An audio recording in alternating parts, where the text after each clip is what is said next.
எல்லாருக்கும் வணக்கங்க. ஜோதிஸ் கிச்சனில் இன்றைக்கி எங்கள் வீட்டு தோட்டத்தில் கீரை பறிக்க போகிறோம். பார்த்தீங்களா, சிறு கீரை வந்திருக்கு.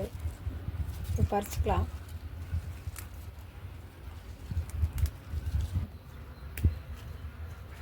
எல்லா தொட்டிலும் கீரை வந்திருக்குங்க. சிறு கீரை ரொம்ப நல்லது.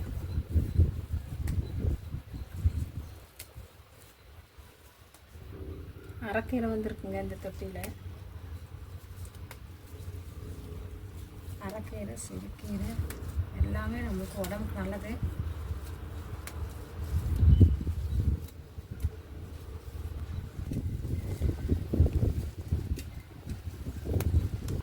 தண்டுக்கீரை வந்திருக்குங்க இந்த தொட்டியில். நல்லா வந்திருக்கு, அதை பறிச்சுக்கலாம். பறிச்சு வச்சுங்க. அரைக்கீரை, சிறுக்கீரை, பாலாக்கீரை எல்லாமே எங்கள் வீட்டு தோட்டத்தில் பறிச்சிருக்குறோம். அந்த வீடியோ பிடிச்சிருந்தா லைக் பண்ணுங்கள், ஷேர் பண்ணுங்கள், சப்ஸ்கிரைப் பண்ணுங்கள். தேங்க்யூ.